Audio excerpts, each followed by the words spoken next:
Analisis keterampilan gerak aktivitas jalan, lari, lompat, dan lempar. Kita masuk pada bab 3, jalan, lari, lompat, dan lempar, kelas 11. Nah, kita bisa melihat dari struktur ini ya, analisis keterampilan gerak aktivitas jalan, lari, lompat, dan lempar.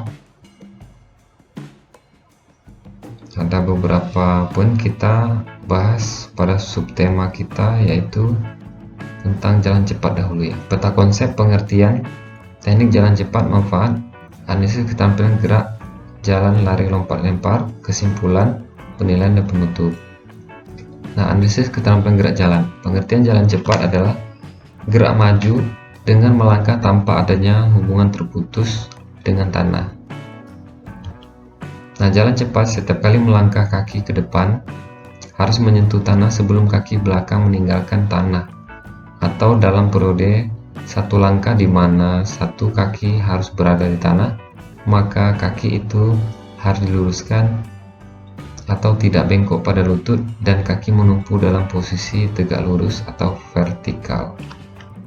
Ya, jadi bedanya jalan cepat dengan lari itu seperti kalau lari itu tidak menyambung, tidak kontinu menyentuh tanah, karena dalam posisi kaki itu cepat, maka sehingga meninggalkan kaki kiri atau kanan secara bergantian. Nah, berbeda dengan jalan cepat. Oh, ini dia perbedaan jalan dan lari. Nah, jalan, sewaktu kita melakukan jalan, badan kita tidak ada saat melayang di udara. Nah, perbedaan lari, sewaktu kita melakukan lari, badan kita ada saat melayang. Ya. Kemudian analisis keterampilan gerak olahraga jalan cepat yang dapat diperhatikan pada gambar 3.2, rangkaian gerakan langkah cepat. Ya. Jadi kalau kita perhatikan ada beberapa posisi ya. Dalam posisi ini kita melihat double support, single support, double support, single support, double support. Nah, gitu ya. Jadi ada rangkaian gitu ya. Semacam bentuk fase-fase yang itu kaki harus datar untuk continue. Itu bedanya jalan cepat dengan lari. Nah, dia tidak terputus ya, tidak terputus.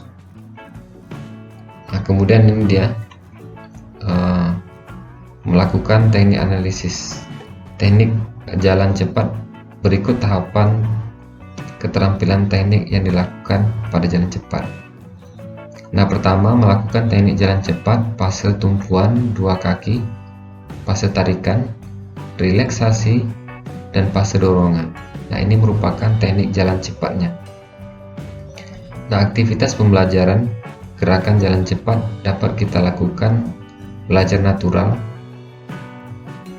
atau alami, lomba jalan cepat, berjalan di atas garis, latihan-latihan mobilitas khusus, kemudian jalan cepat yang divariasikan, jalan cepat jarak jauh. Nah, nanti kita bisa lihat pada gambar yang di belakang. Nah, ini adalah contoh ya, step atau tahapan jalan cepat. Nah, kita bisa lihat ini gambar 3.3 atau disebut dengan fase tumpuan dua kaki jalan cepat. Nah, kemudian kita lanjut pada fase tarikan. Ini dia topang depan ya, gambar 3.4. Kemudian kita lanjut fase berikutnya, yaitu fase relaksasi. Gambar 3.5 ini adalah fase relaksasi jalan cepat. Kemudian fase dorongan. Nah, fase dorongan kita bisa lihat pada gambar 3.6, fase dorong ini. Kemudian kalau kita gabungkan, jadilah bentuk aktivitas ya. Nah, bisa kita praktekkan pada aktivitas pembelajaran gerakan jalan cepat. Nah, ini dia berjalan alami tadi contohnya. Kemudian kita lanjutkan pada lomba jalan cepat. Ini dia gambar 3.1. Kemudian kita bisa membuat latihan berjalan di atas garis. Nah, jadi garis ini dia, garis lurus. Kemudian kita dalam posisi mengikuti garis yang kita buat. Nah, jadi itu dia. Namun fase langkah kakinya ini berhubungan dan tidak terputus gitu.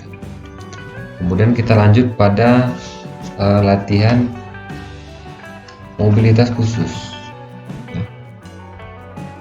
Nah, dapat diperhatikan pada gambar 3.10 ini dia. Mobilitas khusus itu bedanya apa gitu ya. Nah, bedanya itu kita bisa melakukannya itu dengan jalan cepat kecepatan sedang dengan lengan dan lengan rentang ke samping dan ke kanan, dan gerakan baling-baling. Nah, seperti ini ya bentuknya, gerakan baling-baling yang dimaksud. Kemudian kombinasikan latihan di atas termasuk menyilang garis. Nah, itu dia. Kemudian susunan rencana perbaikan bersama teman atau sendiri. Perbaikan aktivitas gerakan akan sesuai dengan ketentuan gerakan yang ada. Nah, kita lanjut aktivitas berikutnya pada jalan cepat, yaitu latihan jalan cepat yang divariasikan, yang dapat kita bentuk contohnya ya, seperti gambar 3.11 ini. Langkah bervariasi dengan jarak 100 meter ya. Kemudian dikombinasikan posisi lengan yang berbeda-beda, misal 20 sampai 30 meter lengan ke depan. Kemudian lengan digunakan dengan benar. Kemudian susunlah rencana perbaikan dan aktivitas yang baru saja dilakukan, baik sendiri bersama teman untuk perbaikan aktivitas. Tujuannya yaitu mengadaptasi, membiasakan teknik dengan tingkat kecepatan yang berbeda-beda. Nah, seperti itu ya. Ini adalah gerakannya 100 meter. Lari berkecepatan terus menerus ya. Nah, kemudian kita lanjut, yaitu latihan jalan cepat jarak jauh. Nah, ini biasa kita lakukan seperti lari jarak menengah, lari sprint ya, di lapangan. Bisa kita lakukan seperti di lapangan bola. Sinilah anggaplah lapangan bola. Kemudian kita lari posisi lapangan di sini ya, dengan latihan jalan cepat jarak jauh. Biasanya di sini digunakan lari estafet dan lain sebagainya. Ini dapat diperhatikan pada gambar titik 12. Oke, baik, kita masuk kesimpulan. Karena jalan cepat ini sangat mudah sekali ya, tinggal kita praktekkan, yang penting tekniknya tepat. Pengertian jalan cepat adalah gerakan maju dengan melangkah tanpa adanya hubungan terputus dengan tanah. Setiap kali melangkah, kaki depan harus menyentuh tanah sebelum kaki belakang meninggalkan tanah. Atau dalam periode satu langkah di mana satu kaki harus berada di tanah, maka kaki itu harus diluruskan atau tidak bengkok pada lutut, dan kaki menumpu dalam posisi tegak lurus atau vertikal. Bedanya kalau jalan yaitu sewaktu kita melakukan jalan, badan kita tidak ada saat melayang di udara, sedangkan saat lari, badan kita ada saat melayang di udara. Penilaian, pengetahuan, sikap, dan keterampilan. Oke, terima kasih. Materi singkat kita tentang materi jalan cepat di bab 3. Jangan lupa like, comment, share, dan tidak lupa subscribe agar saya lebih bersemangat untuk membuat materi singkat tentang ilmu olahraga. Terima kasih, sampai jumpa.